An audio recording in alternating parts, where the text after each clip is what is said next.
یہ جو عید کی راتوں کی فضیلت بیان کی جاتی ہے، بھائی سن رہے ہیں؟ ریکارڈ بھی ہو رہا ہے، ہو رہا ہے؟ جو عید کی رات میں عبادت کی فضیلت بیان کی جاتی ہے، یہ کسی بھی صحیح حدیث سے ثابت، بولو بھائی، نہیں، روایتیں ہیں ضعیف، لیکن ان روایتوں کی کثرت کی بنیاد پہ بعض فقہا اس کے قائل ہوئے ہیں کہ اتنی کثرت سے ہیں کہ درجہ حسن کو پہنچ گئی ہیں. بات آ رہی ہے سمجھ میں؟ لیکن بعض علماء کی رائے یہ ہے کہ وہ روایتیں اتنی ضعیف ہیں کہ کثرت کے باوجود بھی درجہ حسن کو نہیں پہنچی. نمبر 2، اگر درجہ حسن کو پہنچ بھی گئی ہیں تو شریعت کے مزاج کے کیا ہیں، بولو بھائی، خلاف ہیں. یعنی جو صحیح احادیث سے جو ہمیں شریعت کا مزاج پتہ چلتا ہے، اس مزاج کے کیا ہیں، وہ اپوزٹ. مثلا رمضان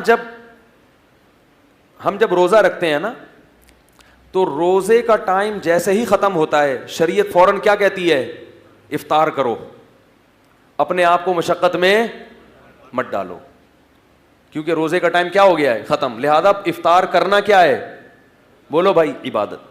یہی وجہ ہے کہ رمضان جیسے ہی ختم ہوتا ہے روزہ رکھنا کیا ہو جاتا ہے، اس دن حرام ہوتا ہے جس دن رمضان ختم ہوا.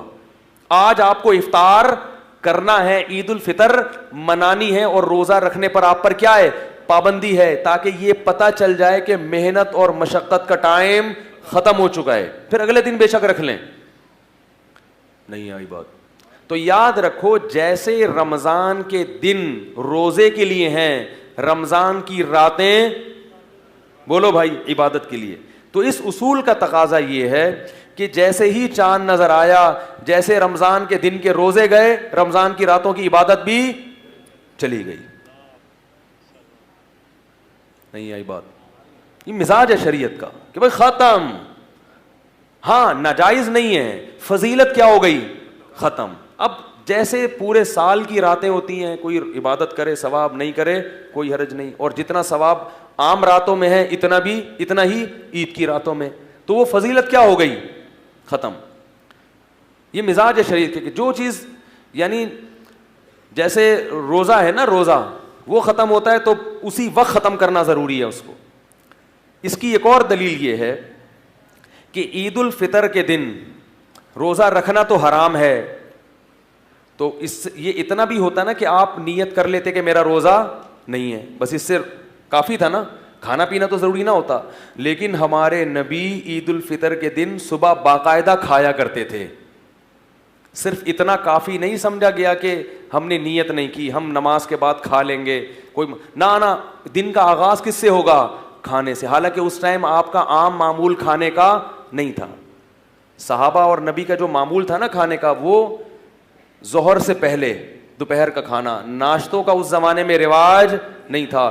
لیکن نبی صلی اللہ علیہ وسلم صبح اٹھتے اور عیدگاہ میں جانے سے پہلے باقاعدہ ناشتہ کرتے تھے. ناشتے کا مطلب جو کھجور کھا لی، کچھ کھا لیا، یہ ثابت کرنے کے لیے کہ آج ہمارا روزہ نہیں ہے. صرف نیت سے ثابت نہیں کرنا، اپنے عمل سے ثابت کرنا ہے کہ جو مشقت کا ٹائم تھا وہ کیا ہے، ختم ہو گیا ہے.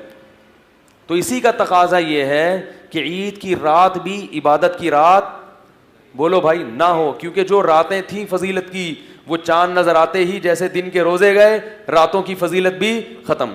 تو اس لیے میرا ذاتی ذوق یہ ہے، اور بعض بڑے علماء کی بھی رائے یہ ہے کہ لیلۃ الجائزہ جسے کہا جاتا ہے کہ رمضان کی رات، اس میں عبادت کی کوئی فضیلت چونکہ کسی صحیح حدیث سے ثابت نہیں ہے، اور ضعیف روایتیں ان صحیح احادیث کا مقابلہ نہیں کر سکتی، اس لیے اس کی فضیلت نہیں ہے. لیکن یہ مسئلہ اختلافی ہے. اگر کوئی عالم، کوئی مفتی ان راتوں میں عبادت کی فضیلت کے قائل ہیں تو ان پہ بھی ملامت کرنا جائز نہیں ہے، ان کو بدعتی کہنا یا گمراہ کہنا جائز نہیں. ایک اور دلیل یہ ہے کہ اگر عید کی رات کی عبادت کی فضیلت ہوگی تو رات کو نیند کم ہوگی، اور دن میں آپ عید کی خوشی کو سیلیبریٹ نہیں کر سکتے. جبکہ جب شریعت نے عید دی ہے تو وہ سیلیبریٹ کرنے کے لیے دی ہے، تبھی تو اس میں باقاعدہ کھانا کھایا جا رہا ہے، اس میں نئے کپڑے پہنے جا رہے ہیں. اگر پوری رات عبادت میں گزرے گی تو صبح کیا ہوگا، عید کی رات کو تھکے تھکے ہوگے، یعنی عید کی نماز میں بھی مل بھی صحیح طریقے سے نہیں رہے ہوگے. تو یہ خود اس سے بھی پتہ چلتا ہے کہ یہ اس رات کی کو اضافی فضیلت دینا یہ شریعت کے مزاج کے خلاف ہے. تو میری ذہن ان دلائل کی طرف ہے, لہذا میں انہی علماء کی بات کو زیادہ بہتر سمجھتا ہوں جو اس رات کی عبادت کی فضیلت کے قائل نہیں ہے.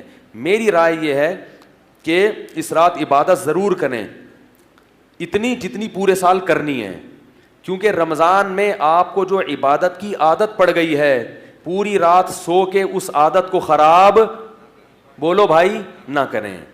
اس نیت سے عید کی رات تہجد پڑھیں کہ پورے رمضان کرتے رہے ہیں, اب ایک دم چھوڑ دی تو سستی ہوتی ہے, پھر پورے سال گول. اس نیت سے عید کی رات کو آپ اٹھ کے کیا پڑھیں, تہجد پڑھیں, فضیلت سمجھ کے نہیں, اپنی عادت کو مینٹین رکھنے کے لیے. اور پھر یہ بھی نیت ہو کہ کل بھی پڑھیں گے, پرسوں بھی, پورے سال پڑھیں گے. آئی بات سامنے؟ تو اس لیے میری رائے میں اس کی کوئی الگ سے فضیلت نہیں ہے, لیکن ساتھ ساتھ میں یہ بھی کہتا ہوں کہ جو علماء اس کی فضیلت کے قائل ہیں تو ان پہ انگلی اٹھانا, ان پہ طنز کرنا, ان کو بدعتی سمجھنا یہ بھی جائز